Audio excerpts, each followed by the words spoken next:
This is your Barbados Today Evening News Update for Tuesday, December the 18th. So glad you could join us. I'm Emmanuel Joseph.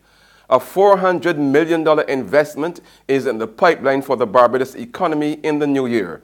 Insurance giant Sagicor Financial is all set to begin phase 1 of the construction of a retirement village already approved by the Town and Country Planning Department.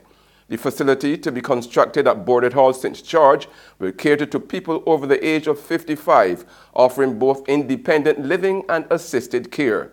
Sagicor's Chief Operating Officer Edward Clark updated members of the media during a special breakfast meeting this morning.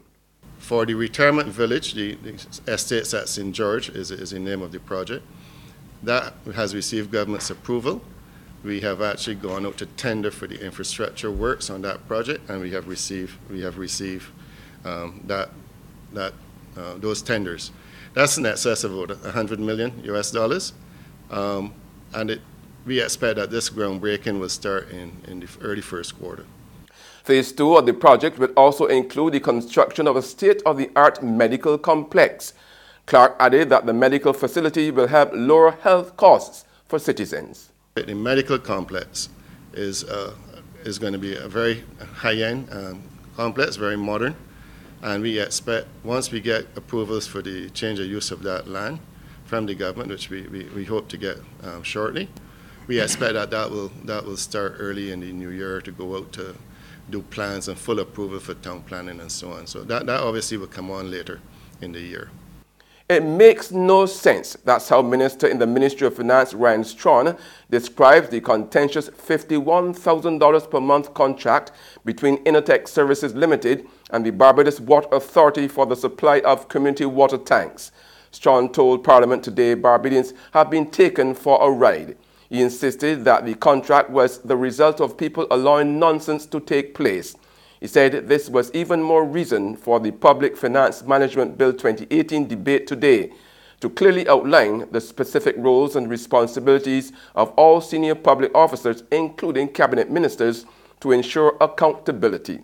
When we reflect on this issue of the water tank, sir, somebody should have written something to somebody to say that this thing did not make sense. But nowhere, sir, nowhere is it written anywhere, sir, that I am aware of now, that anybody raised this as an issue. Now, sir, we certainly expect, and this is why it's important, sir, that as we set out the roles and responsibilities of everybody. So yes, you have the role of the minister, you have the role of the permanent secretary, you have the role of the director of finance, you have the role of a chief executive officer, which is, because you know you have various departments of government, you have state-owned enterprises. People have to take responsibility, sir. Meanwhile, opposition leader Joseph Affley today described Innotech's recent removal of the water tanks from water-scarce communities as an attack on critical infrastructure, and he praised Water Resources Minister Wilfred Abrams for taking a strong stance on the matter. I have to say to you, Mr. Speaker, I want to commend the Honourable Minister for Energy and Water Resources for his very strong statement recently relative to any move on the part of any entity in Barbados to repossess or confiscate or dismantle water tanks that provide a critical and essential commodity and resource. Life, in terms of material resources, depends more so on water. In terms of material resources, depends more so on water than anything else. And I commend the Honourable Minister for his very strong statement. And the government, especially with a government with these numbers, must not stand for the type of nonsense that relegates our people, whether from urban Barbados, rural St. Joseph, St. John, or St. Andrew, to the status of pawns in a game of greed. Police are investigating the stabbing incident, according to lawmen, while responding to reports of gunshots being fired at Briar Hall Christchurch around 2:27 p.m. They found a man bound with rope. The man, whose name has not been disclosed, was nursing injuries to his chest and stomach. He was taken to the QH by ambulance. Meanwhile, lawmen are continuing a probe into an incident at Royal Westmoreland Hotel St. James, which left 3 people injured. According to police, the victims were injured as a result of an explosion in the kitchen of the Tennis Gardens Rum Shack that occurred around 7:15 p.m. 2 of the injured sought private medical attention, while the other was transported to the QH by ambulance. Family, friends, and loved ones bade farewell to cultural icon Andrea Gollop-Greenidge at a funeral service today. Prime Minister Mia Amora-Motley joined scores at the St. David's Anglican Church to celebrate Gollop-Greenidge's life.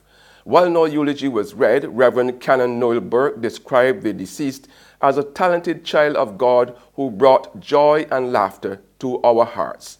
Canon Burke also told the gathering that he believed Gollop-Greenidge would have made a dramatic entrance into heaven. He told her loved ones that as they reflect on the actress's work, they must also think about how much the society needs more joy and laughter. There's regional and international news after this short break.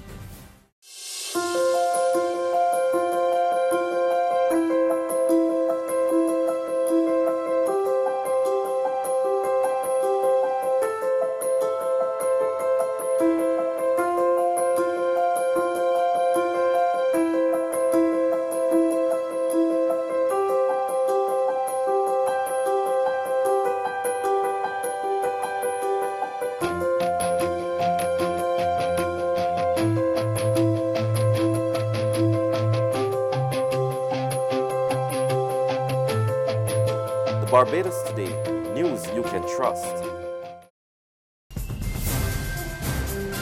Welcome back with news from the region now. The Trinidad and Tobago government is all set to roll out legislation to begin the process of the decriminalization of marijuana early in the new year. Word of this from Attorney General Faris Al-Rawi. He said the legislation is set to be up for the parliamentary debate in the first half of the year. We've already begun consultation with the stakeholders in society, and upon having their feedback, we intend to hold public events to encourage a wider form of consultation on an issue which has been around in our society for quite a long time. Senator Ma. Madam President, can the Attorney General identify thus far the stakeholders that he has held consultation with? Sure. Attorney General. Madam President, we've written to about 100 entities and we've received umpteen replies. So I couldn't do justice to all of the stakeholders, but they've included a very broad cross-section. We've written literally to the Medical Association, to the Law Association, to special interest groups. Interest groups have approached us. Private citizens have approached us. Having announced as a government our intention to treat with this issue, apart from writing to people, we've had many people come to us for the point, which is why we intend to collate the information, address it in a public consultation across Trinidad and Tobago so that we have the widest form of understanding of this particular topic. And on the international scene, President Donald Trump's personal charitable foundation has agreed to dissolve under judicial supervision amid an ongoing lawsuit concerning its finances. The suit against the foundation includes claims that the president and his 3 eldest children, Don Jr., Ivanka, and Eric, violated campaign finance laws and abused its tax-exempt status. We get the details from the CNN. The president is likely watching all of this play out. This is not good news for him. No, it's certainly not. And let me just quickly read the statement that the Attorney General there put out in response to this. She said, our petition detailed, these are the court records, detailed a shocking pattern of illegality involving the Trump Foundation, including unlawful coordination with the Trump presidential campaign, repeated and willful self-dealing, and much more. This amounted to the Trump Foundation functioning as little more than a checkbook to serve Mr. Trump's business and political interests. I mean, that are some tough words from the Attorney General. It's clear that the Trump Foundation and the president and his family wanted this to go away.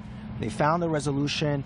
You know, you have to wonder, look, we've heard other issues, obviously, out of the Southern District of New York, which has been investigating campaign finance. So is this going to go away? Perhaps. but it may not end the other liabilities that could potentially affect the Trump organization. That still seems to be in the crosshairs of investigators. So certainly you're right, Pam. This is not good for Trump, for the president. There's a lot going on. And that's news, but for the very latest, visit our website at www.barbadostoday.bb. You can also subscribe to our e-paper, email updates, or like us on Facebook, and sign up for our breaking news alerts via WhatsApp. We are also on Izumi Media in bus terminals, as well as Screenplay at supermarkets and gas stations near you. Now, you can also hear us on Mix 96.9 FM and Capital Media 99.3. I'm Emmanuel Joseph. Have a fantastic evening.